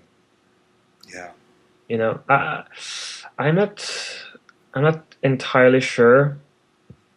It probably comes to whatever floats your boat. Some people are going to be thinking it's completely okay to stand there and mock gay people. Other people can think it's completely bad. I'm not really sure, sadly. Yeah. Well, what about you, Emma? About any character that I found that has been sort of ridiculized or something like that? Yeah. Or parody? Let's see. I kind of can't think of any at the moment. Well, take a second. I mean, like one thing that me personally, that I saw, and I don't know if you guys are familiar with this series of games. It's actually like, I think it started maybe like on the PlayStation 2 or something. I think there was like an Xbox title of the game, but it's a kids game and it's called Brave. And there's a character there, and he's supposed to be Native American. He has like a feather on his head, but he's like a little bit more like maybe like chibi style proportions, and his feet are really big, and he almost looks like a monkey. And to me, it kind of was like, okay, I don't look like that. I don't feel like this is an appropriate way of portraying somebody that could be that seems Native American or something like that. So in my way, I was like, okay, I'm not really cool with this. I'm not going to play this type of game. Even though it's a kids game, it's marketed for kids. It has its own audience. And then, of course, there's like the real big hullabaloo about the sorceress in Dragon's Crown, where her tits are just out to infinity, and it's like it's like yeah. I mean it's a problem for either feminists or just anybody. Because you don't even have to be a feminist. I mean, you can be a man. You can be a gay man. You can be like, yeah, I can kind of see how this causes a problem.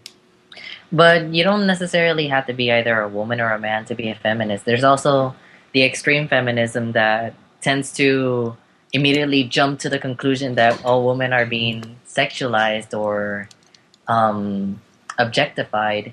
That sometimes I have to step in because that people try to call that feminism, and like, no, that's not feminism. That's like, in Spanish we call it embrismo, which would translate to radical feminism. But feminism is just supposed to be a movement that's supposed to look for equality between men and women, not like pro woman rights. Cut all men's dick off. We don't need them. Burn bras and everything. Yeah. Although I'd like to burn one eventually, just for fun. Just for fun? Yeah.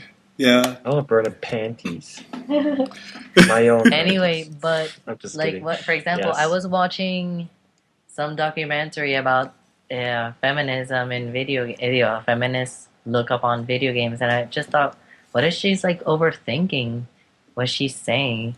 Because for example, let's take the usual Mario and Peach example. Yeah.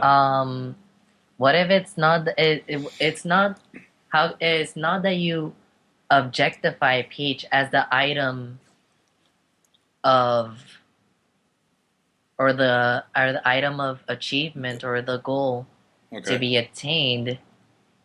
What if it's just purely the idea that you lost a loved one? Don't look at them as a objectified manner, like the woman that I have to get. No, it's the person that I'm affectionate towards too, and that person has been taken away from me. And because of that affection that I feel for that person, I feel compelled to go and rescue this person. And even so, um, Peach has gotten sometimes some roles in which that she does actively help.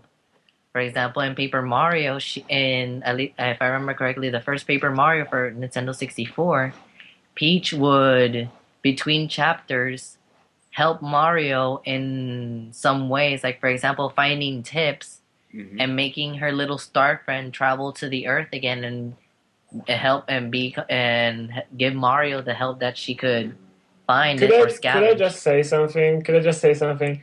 The way that you're explaining this and describing how you could like see Peach in another way, in not thinking, oh, she's just this hurt little innocent weak woman. You know, she's not just a weak woman, but she can be something else as well for every person. Again, that Yeah. Peach can be something completely different for and something personal for every single person out there. And I just want to say the way that you're describing this is beautiful because that is something that people probably aren't thinking about. They're thinking, oh, she's weak. Oh, she can't stand up for herself. Oh, big bad browser is coming down and grabbing her and saying, oh, Mario, help me. You know, every single game. Probably do that with Zelda as well. Is always Zelda being, oh, I But can't do this, I can't do that. But at every single game that I've seen, like in Ocarina of Time, she is like this very like, oh, I can't do anything. I'm so this, I'm so that, and that's suddenly she's totally like, contrary wise because Zelda plays an active role in the game. She's not actually Zelda is actually a more, I would say, vicious princess than Peach, even though Peach but has had her strengthening moments. but And if, for let's say example, this, yeah. go ahead, go ahead. Okay, let's say this. Do you think Zelda was? It depends on which game you're thinking. I'm thinking about Zelda, about Ocarina of Time. Do you Uh-huh. think they tried to show her as a more a weak woman when she was in her female state, but as soon as she later changes into Shake, she turns into a little more badass and starts flying around doing her ninja stuff, and then showing herself a little more upbeat because she's showing herself a uh, as a male, or even like vice versa, you know? Because like when it comes to like I've done some studies on for example hentai, that why is it that some guys enjoy seeing a female getting tortured during a sexual intercourse or whatever, you know? And I've done some studies on it to try to figure out why is it that is it this sick thing that people have that is like, oh, I love seeing people in pain, or is it something else?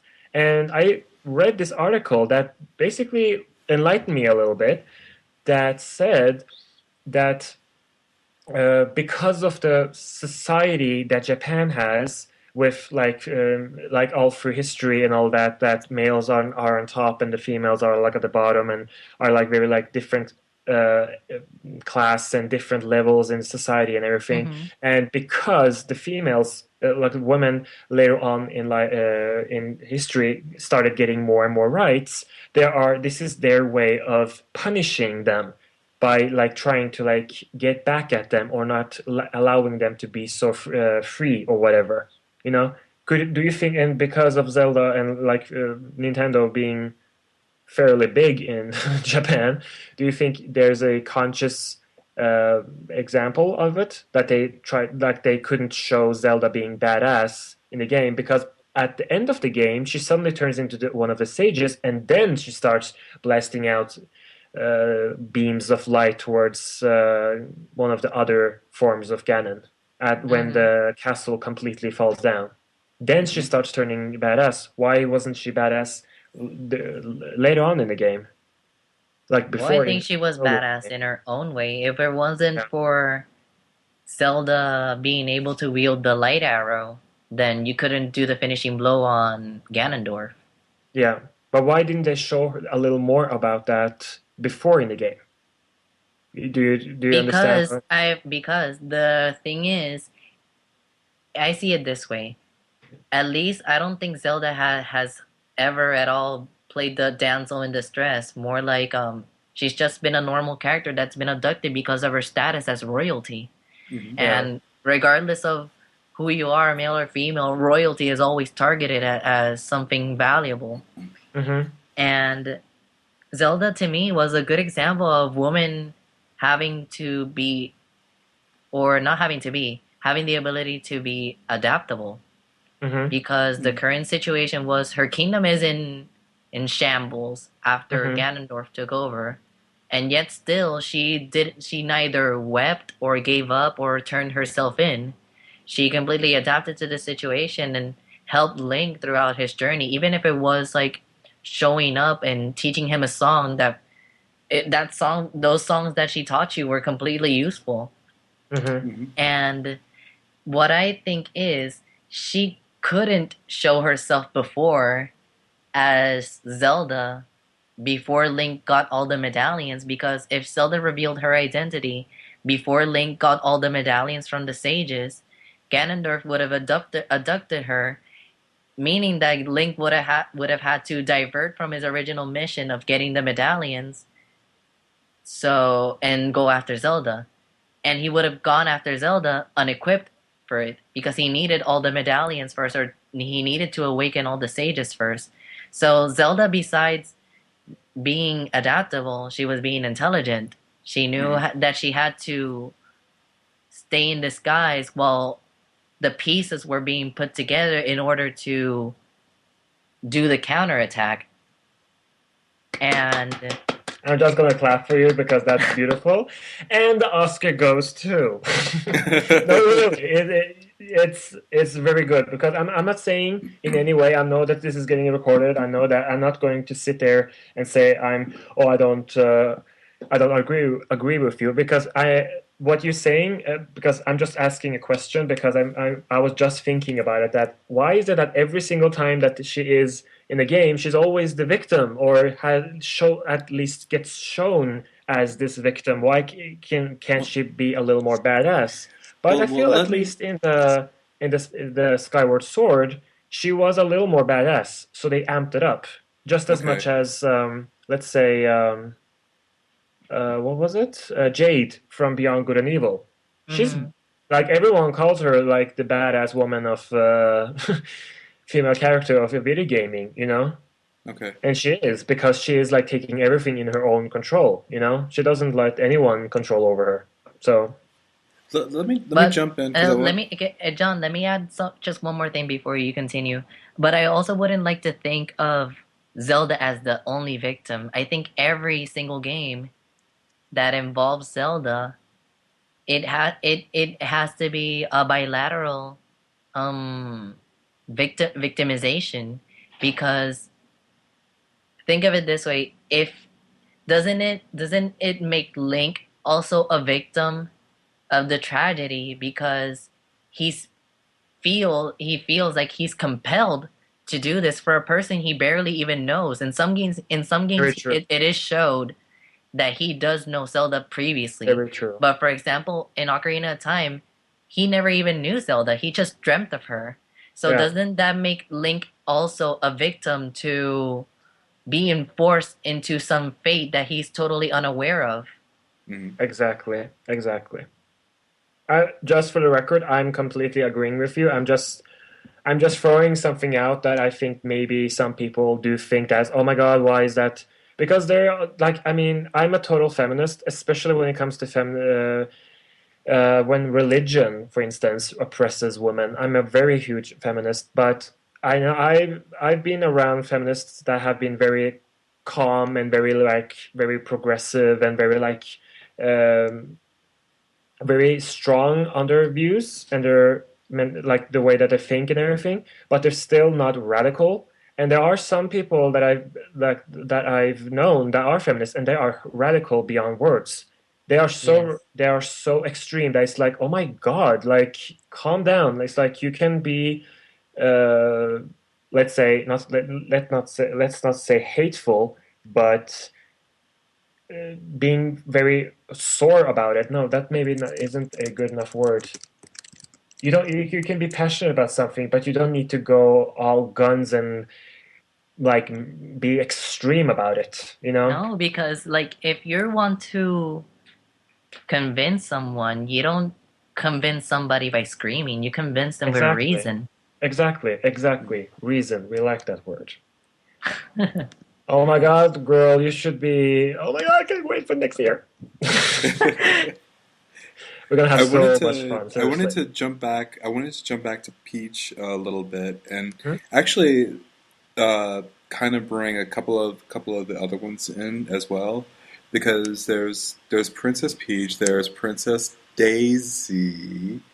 Oh, Mhm. that bitch. Shut up. Does There's somebody Princess here Peach, there's hate Princess Daisy? Daisy, there's I didn't there's say Princess anything. Zelda, I'm just and there's recalling what happened Samus. during Gamer X. Oh, he read the article. He knows everything. Oh my God. Let's not record that part. Yes, we're gonna record this because everyone needs to know this because it's just for fun. See, what Okay. happened was All that right. on Sunday we were eating breakfast. We were sitting around this world round table, and I was sitting there talking with Spencer about Prince of Persia and about how like the language was on and off and all that kind of stuff and dubbing and the language and everything.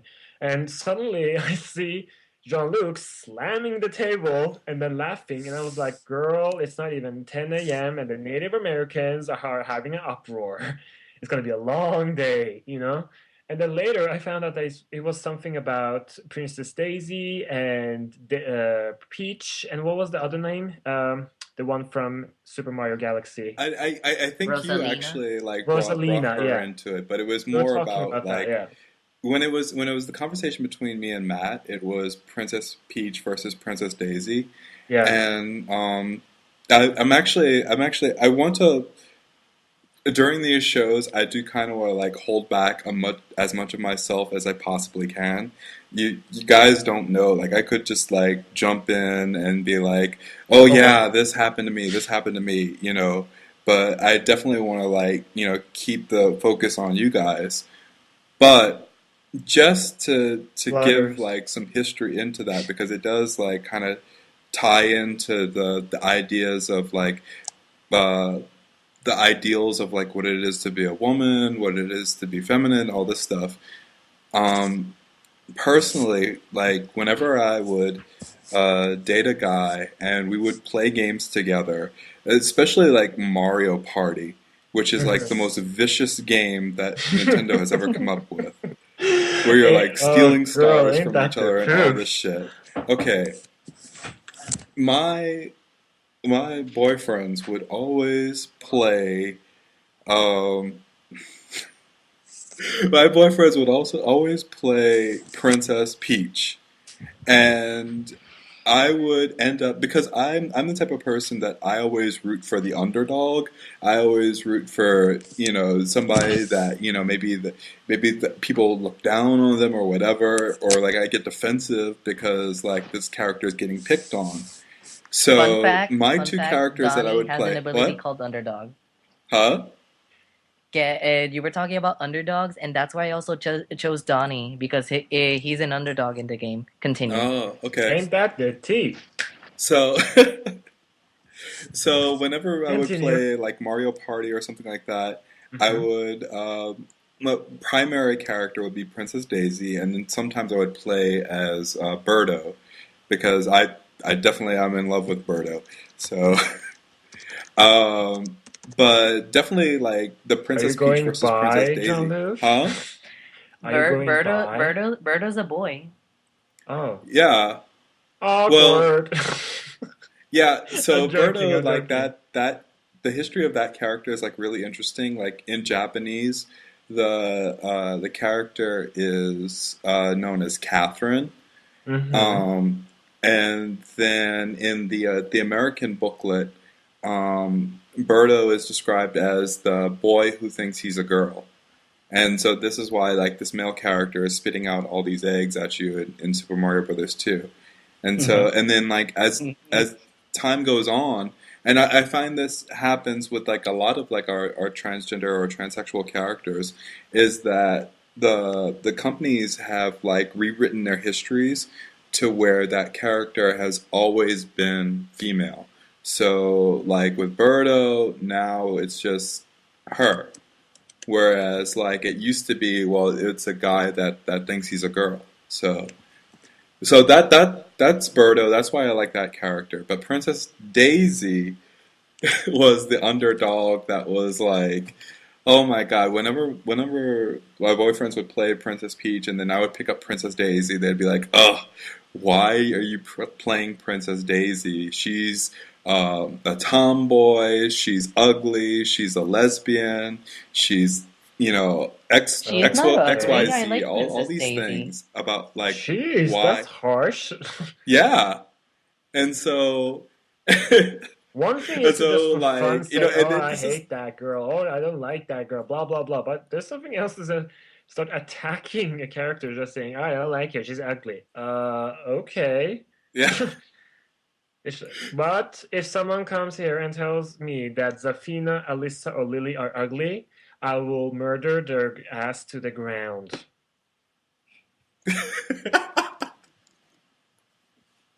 Just saying. Just saying.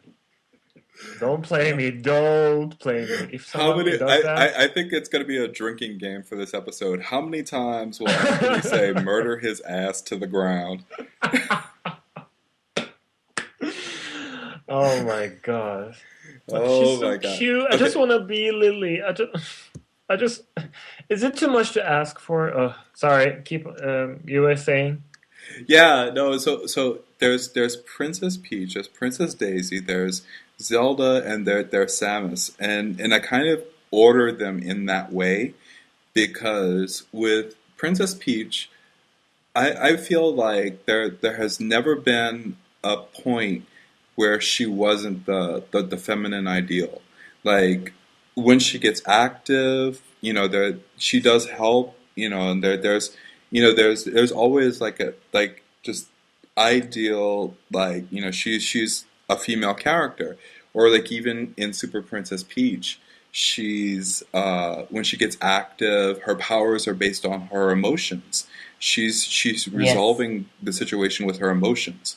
And then when you get to Princess Daisy, she's just sort of like the counterpart, but then she's also given like this tomboy image. So then you get, you throw a little bit more of like, maybe what, I experienced of like somebody like harping on or like reading her, like saying like she's ugly, she's a man, she's a lesbian and all this stuff. Yeah, but Daisy gets compared with a lesbian too much. Yeah. And then That you has some. get to By the way, another thing I want to add. My friends, the ones that I play Super Smash Bros. With, they say oftenly, Daisy is the kind of girl that makes the clit twitch. Mm. So yeah, I've heard it a lot from them, dramatic the pause. lesbianism from Daisy. So Daisy. so that's Princess Peach, Princess Daisy, Princess Zelda, where she gets active. Now that's a little bit of a gray area because you have Sheik, you have Tetra, who's the pirate in the Wind Waker, and then the little games that followed after that, Phantom Hourglass and Spirit Tracks. You know, Mm. she gets active, but maybe she gets active more in like a more of a masculine way, or I don't know like where that gray area is. Is it like a different side of being female, or is it somewhat leaning towards a more masculine way of being active? And then you have Samus, who in the first game everybody just assumes that Exactly. she's a guy, and then you Exactly. finally find out that at the end that she is a woman. So, I mean, But the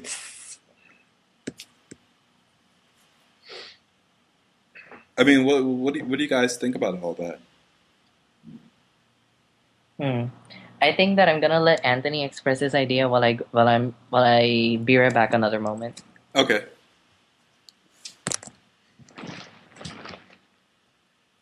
could you rephrase the question?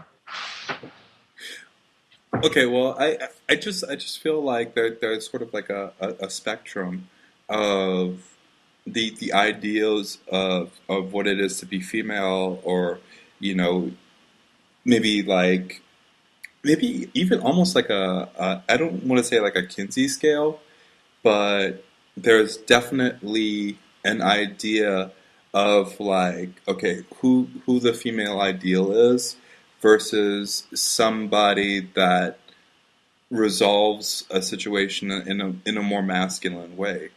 I mean, do you feel like that spectrum is there, or do you feel Oh, like definitely. no, this is just a complete idea of what it is to be a woman?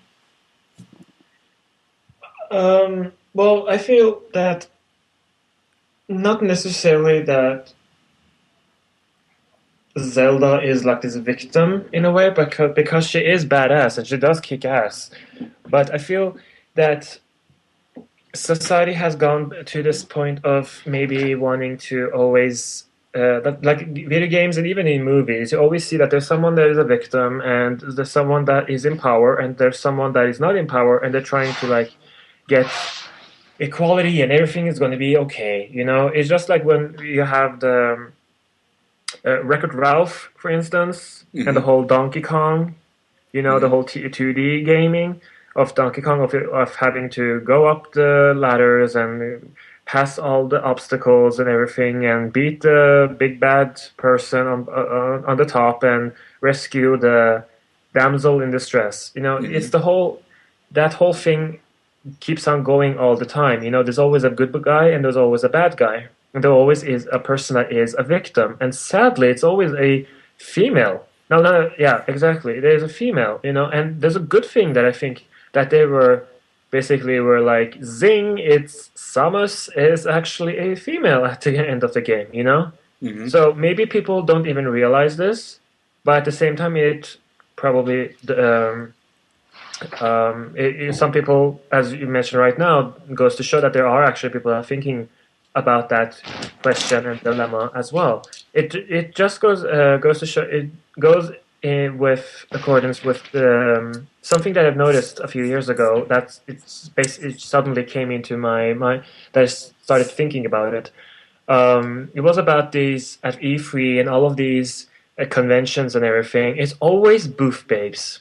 Hmm. There's always these. It's not like this convention about electronics where you see a very cute Asian lady standing there showing the video or this mobile phone, this TV, or some new technology coming out on the market. Hmm. But here you have like girls in skimpy outfits, in like sexy wear, um, showing a lot of skin and posing, sometimes in a very elaborate way, and sometimes just standing there smiling, giving the peace sign or whatever. Hmm. And I jokingly started saying that, oh, so why can't we have like booth dudes? Why can't we have something like that as well? Why is it always having to be a female?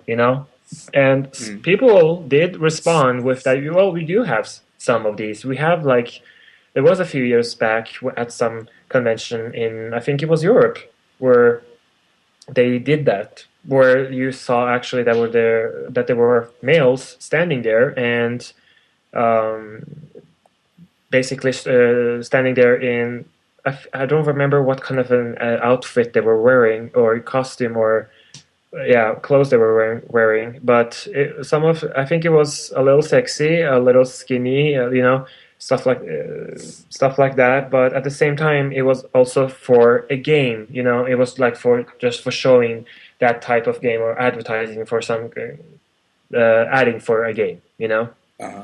It wasn't for just as a woman sitting there and that's her job during the day to just sit there and smile and look pretty and make people come up to them and take pictures and sell them. I just feel like, okay, so what, they're just there to be used for their looks, so these big companies will get more recognition and money and whatever. Why can't a guy do that? Let's get the cards equal then. It probably doesn't work. It does probably won't fix the dilemma by fighting evil with evil, but it was just for fun, just something that I thought about. But people actually did say that, well, we've thought about it as well. Some people were offended, of course, and there were some people applauding it, and some people said that it should happen, and some people said no, it shouldn't happen at all, or that it's okay to just have females do this. We don't need guys to do this. So I feel the whole gender spectrum does exist and penetrate everything, not just movies. It penetrates everything. Everything that you see in media and pop culture, everything is penetrated by the whole gender spectrum and seeing who is the dominant, who is the submissive, who is this, who is that, who can show, who cannot show, you know? And everything goes hand in hand with sex as well.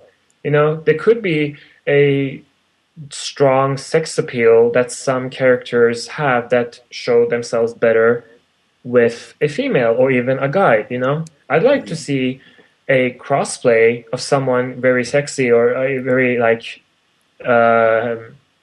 pretty girl trying to crossplay, let's say, Caden from Mass Effect and make it so real that you actually think that it is a guy, and then you end up thinking, oh my god, it's a crossplay and it's a girl, you know? That's like instead we have like these people we have like guys for fun dressing up as Daisy and Princess Peach at different conventions and standing there having fun, you know, but at the same time I'm thinking, yeah, it's okay, you can have fun and everything, but how about making it different, you know? Why can't we like make the whole cross-playing and just shake up the gender spectrum a little bit and not always having to make fun of it, and but actually changing it around a little bit, you know? We do have drag kings, but I don't see it that much. So that's probably because I live where there's no society, civilization. I'm just joking. I'm So, back. Emma, are you there? Yes. Yes. What do you think about the gender spectrum and penetration? Oh, let's see. I wanted to say, well, Anthony was saying that I wouldn't mind the sexualizing of women if there was an equal amount of men. Mm-hmm. But apparently, you also got to take into account what market are they aiming for. Exactly. It's like there's always going to be more women since probably they're aiming for men and what they're Exactly. trying to sell. Exactly. It's just as there was this one supermodel that said, "Oh, I have to change myself, my position, my poses, in contrast of what kind of magazine I'm working for. If it's a male, I have to spread my legs. If it's for a woman, my legs are crossed. If it's for a male, I have to arch my back to be able to show a little my breast, but not in a very overly sexual or porny kind of way, but in a way that I'm showing it, or in a way like standing there a little sexy, you know, not sensual, you know, not directly like come and get me, you know, but like Yeah. sensually doing that. And if it's for a female magazine, I have to like arch it, like go back a little backwards and not show, like not let the camera have all its focus on my breast or my parts, you know. So of course it has to, it always goes after the whole which group are we going for and aiming for. And sadly, when female gamers are trying to take a stand and say, "Hey, we do exist as well," people say, "Oh, you're female, whatever." Get we back in don't the need to-" kitchen. Yeah, exactly. Getting back in the kitchen, pull the veil down. Make me a sandwich. Yeah, exactly. Pump up a few kids. That's what you're supposed to do, you know. And it's so sad because I was so happy to see that there were actually a lot of girls that came to Gamer X. I was like, awesome. It was so good to see that there But was you actually know, that's one girls of the there as things well. that I took a class once of feminism in pop culture, movies, and technology and stuff like that. Hmm. And I actually did my report on women in video games. And I actually did like a little experiment to. I looked around my neighborhood for guys that I knew, and I showed them two videos. One, well, no, it was. I showed them all the same video. Sorry, and it was. I don't know if you've seen a video called Dead Fantasy. No. Well, Dead Fantasy is like a fan-made video of Final Fantasy characters fighting characters from Dead or Alive. Yep. And Dead Fantasy, of course, yeah. so what happened was I was like writing down their reactions to the video. So there's like no way. My conclusion was that there's no way that woman can escape, in between quotation marks, negative criticism, because if they're um if they're either a sexy character, they're a bitch, and if they're a badass character, then they're also a bitch. And if they're neither of them, they're also a bitch for not being one of the other two. Wow. And it tends to happen, like for example, when I played Super Smash Brothers Brawl with my brother's friends, I would use Zelda and I would beat them all terribly. Like Yes. they would complain so much that I would beat them with Zelda terribly. And That their hits a reactions were, lot to come. that hits that hits a lot close to home. well, their reactions were like, "Oh, that slut! Oh, that bitch is too strong." But then it's like what I'm thinking is, so if she's either too weak and defenseless, she's a bitch for not being strong. But when she's strong and completely fierce and badass, then she's also a bitch for being one. It's like how are they supposed to escape from from that point of view? Well, it goes sadly back to the whole thing that with the whole gender spectrum and which gender is the alpha, which is the other one, you know, the whole thing about who is the top, who's the bottom, who can be in power, who cannot be in power, you know, and they throw in a little bit of sex and the gender and everything, and it turns into a pandemonium of everything. That is one thing I, for example, tweeted a while ago. Not related to games, but I said like, "Wow, that movie about cars and racing was so excellent, and it didn't over sexualize women." Said nobody ever. Yeah. So I really like.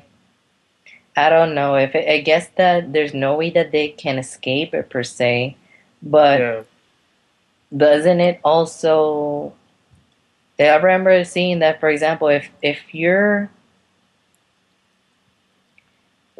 we wanna like bring negativity into criticism, by the side that says that Peach is totally defenseless because you had to save her over and over again, I would say that the contrary wise negative criticism would be, Mario, you're an idiot because you keep saving her Losing after her. over and over. Yeah. And that you keep losing her over and over again. Like, what the hell? Yeah. Exactly. I feel like sometimes it comes to I think it has to do something with what level of sexuality people are comfortable with. Because I personally don't have anything against sex. I think sex is a wonderful thing and all that. But there's a whole thing about how you can use sex to be dominant over people, or have to, like, how you can push other people down. And in some games, I think I can look at a game and can think, I'm not thinking sexually right now. I'm thinking that woman is, like, let's say In danger. Zafina. What? Or like I said that I'm not thinking sexually. I think that just that woman's in danger, and I'm the character that has to help her. Exactly. You know, you have like Zafina, for instance. You have Zafina from Tekken. She does all of this posing and all of this all of these stunts and everything, and all of these moves and everything. You know, and her dresses can be a little appealing. Sometimes it can be a little provocative. Even Anna is provocative, especially when she literally is using sex all the time. You know. Mm-hmm. So and people in a way started like, I think back in the day, people growing up, I remember it being a little like, oh wow, it's too much. But over time, I feel pop culture has in a way made it okay in a way to have that much sex and not aiming it as sex, but it's just they're just calling it now sex appeal or someone Or that is in marketing. power. Marketing, exactly, you know? So it's like, no, we're not, it is sexy, but we're not using sexy because I can even play Lollipop Chainsaw and after a few levels, I can instantly forget that Juliet is running around in a very tight and short cheerleader outfit, and I can see everything, you know, and always acting like this little stupid girl, you know, this little dumb girl running around, and at the same time, sometimes being very smart and sometimes not very smart, you know. She is smart when it's appropriate, but when she's talking with Nick, she's always like, "Oh my god!" Like tries to make her seem like this dumb girl. So I think it's the whole thing about marketing, sadly. But I think it's Mm-hmm. a good thing that they're trying to change it a little bit. Hopefully, I hope that the reason why they're doing this right now is because of the wanting to change it to try and make females a little more badass and not always having to rely on sex to make them more popular.